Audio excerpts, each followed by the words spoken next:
You have kindly invited me to deliver a very short lecture. Don't be afraid, I will extemporize it. A very short lecture on part of constitutional law, which I used to teach in UP. But let me answer you outright.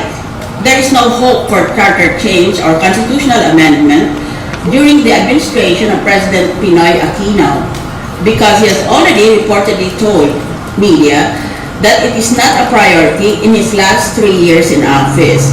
And it's very important that any movement for charter change must be supported by the President. It is the President who writes the national budget every year. So no matter, even if the Congress, for example, passes a resolution calling for a constitutional convention, if the President does not appropriate any amount for the expenses of that convention, then it will not materialize. Just about 5 years ago, the estimate for the expenses of a constitutional convention was some 100 million pesos. Later on, it became 1 billion pesos. And today, most recently, somebody in the Philippine Constitution Association estimated the cost will be at least 8 billion pesos. That is why, and with reason, charter change is not among the priorities of the Pinoy Aquino administration. Ngayon, as I said, I will deliver a short lecture, but first, I will have to acquaint you with the present controversy in which I am embroiled, as usual. Because it involves a constitutional provision. Madaling magsalita, sundin natin ang saligang batas, pero ganito kahirap pala kung mamimilit ka na ipatupad mo ang mga provision sa ating saligang batas laban sa mga tao na akala nila may-ari sila ng pera ng taong bayan. Kaya itong balita na ito, na ako ngayon ay insulto at tinatamasak ng kalaban ko, ito, nakakagimbal na ehemplo ng tatawag nating maruming politika sa ating bansa. If you told this story, persecution against me just because I'm telling the truth, and there was a sparrow, a maya, flying in the blue sky. Kung merong maya na nagliliparan sa anong blue?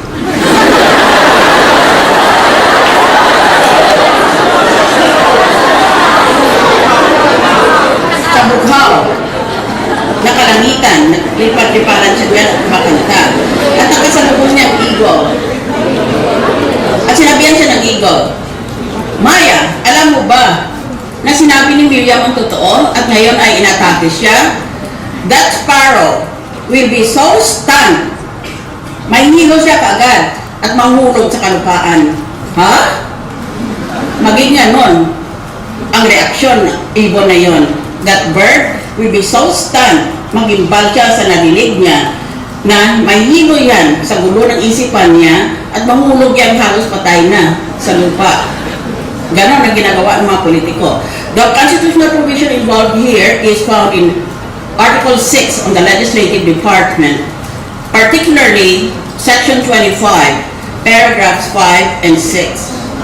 Paragraph 5 provides that if the national budget provides money for a certain item in a certain office of the government, that money should be used only for that item. But there is an exception in favor only of the highest officials of our country, the heads of the 3 branches of government, who are the President, the Senate President and Speaker, and the Chief Justice. In their case, only there is an exception. They can transfer one item to another item, provided it comes from savings. Ngayon, ang savings, ganito. Halimbawa, sa budget, binigyan ng Senado ng, let us say, 2 billion. At inisa-isa yan sa listahan. 50,000 para sa dito, 100,000 para sa dyan, 500,000 sa kung ano man. Hindi mo pwedeng ipalit yon. Pero kung may savings ka, pwede mong kunin yung savings mo. Di, kayo, kung binigyan ka ng pera, halimbawa, na kumuha ka ng dagdag na tauhan, o kaya bumili ka ng mga katangkapan para sa opisina, O kaya, pinaayos mo ang building mo.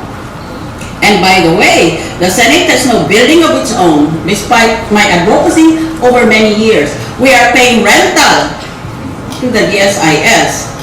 I think our rentals run in billions every month. Di ka ko sayang naman ang pera. Magpatayo naman tayo ng ating building. Kamukha lang ng ibang opisina, ayaw nila. Ako ngayon ang kinagalit nila. Ewan kung anong relasyon ko doon sa sinabi ko lang naman na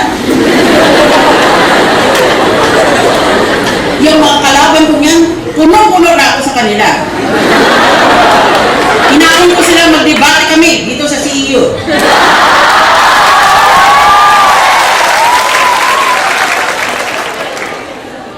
O, gusto nila? Magbuksing na lang kami. Ngayon kung masyadong violente yan, if that is too violent, then I challenge my enemy. Let us compare legs to see who has the most beautiful legs. Mag-short siya, mag-shorts din ako. Well, anyway, di ba savings sa Senado? Ngayon, ang pagtatanong dyan ay, pwede bang gamitin yung savings? Sabi ng